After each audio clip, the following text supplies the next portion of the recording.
দেশ পরিচালনার দায়িত্বে আছেন অন্তর্বর্তীকালীন সরকার। আমরা খেয়াল করে দেখেছি এই অন্তর্বর্তীকালীন সরকারের বিভিন্ন বিষয় নিয়ে জনগণের মনে বিভিন্ন রকম প্রশ্ন দেখা দিয়েছে। আমরা এই সরকার গঠিত হওয়ার পর থেকে আমরা পরিষ্কারভাবে বলে এসেছি, আমরা চাই এই সরকারকে সমর্থন করতে।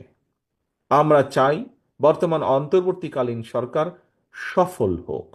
কারণ বাংলাদেশের মানুষ মনে করে যে এই অন্তর্বর্তীকালীন সরকার এই দেশের মানুষের অধিকার রক্ষার জন্য যা যা প্রয়োজন সেই কাজগুলো তারা করবেন। এই দেশের মানুষের রাজনৈতিক যে অধিকার, যেই অধিকারকে বহু বছর আগে পলাতক স্বৈরাচার রাতের আধারে অস্ত্রের জোরে লুণ্ঠন করে নিয়ে গিয়েছিল, এই অন্তর্বর্তীকালীন সরকার একটি সুষ্ঠু এবং নিরপেক্ষ নির্বাচনের মাধ্যমে সেই অধিকার বাংলাদেশের মানুষের কাছে ফিরিয়ে দিবে।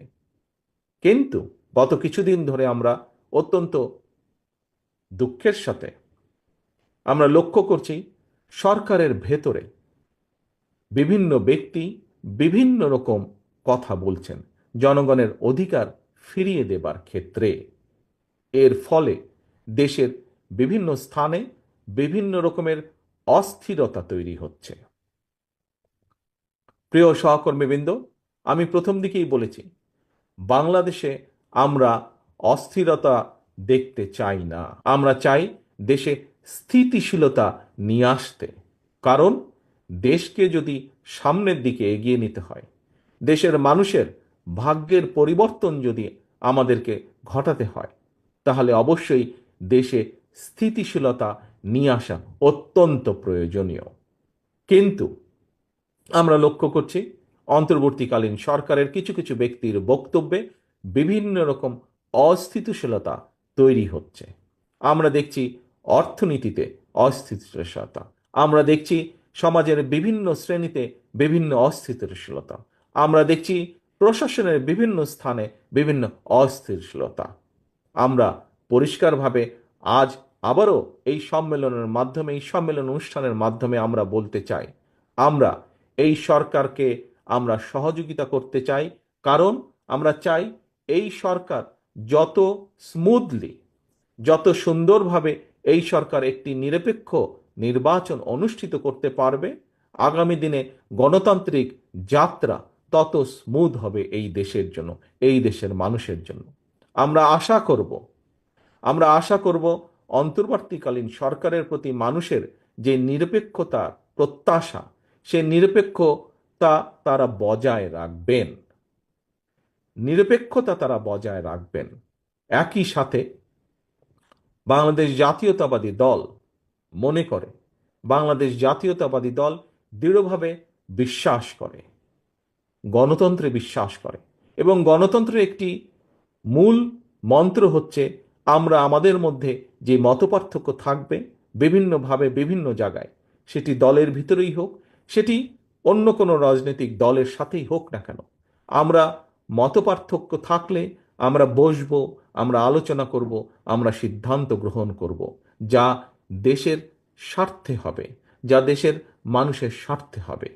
কিন্তু এই মতপার্থক্যকে কোনোভাবেই আমরা বিভেদে রূপান্তরিত হতে দিতে চাই না।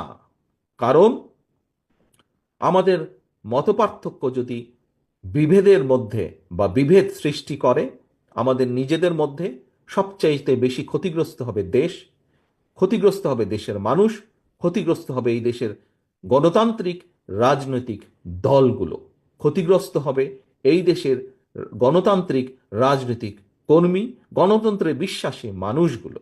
আমরা যত বেশি ঐক্যবদ্ধ থাকতে সক্ষম হব, আমরা গণতন্ত্রের ভিত্তিকে তত দ্রুত আমরা চালু করতে সক্ষম হব।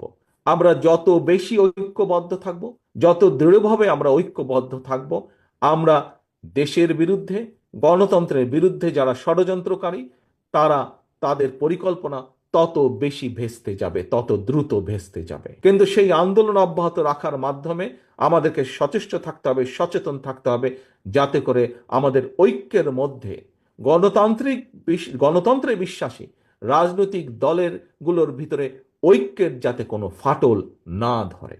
দেশের মানুষই হচ্ছে প্রধান বিচারক, কার পরিকল্পনা তারা গ্রহণ করবেন।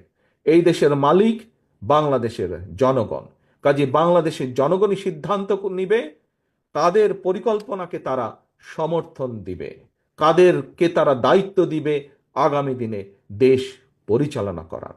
আজকে যদি আমরা নিজেদের মধ্যে যত বেশি অপ্রয়োজনীয় তর্ক বিতর্কে আমরা লিপ্ত হব, তত বেশি ক্ষতিগ্রস্ত হবে দেশ, ক্ষতিগ্রস্ত হবে দেশের মানুষ, ক্ষতিগ্রস্ত হবে এই দেশের গণতন্ত্রের ভবিষ্যৎ, ক্ষতিগ্রস্ত হবে এই দেশের যতগুলো গণতান্ত্রিক রাজনৈতিক প্রতিষ্ঠান আছে সেইগুলো।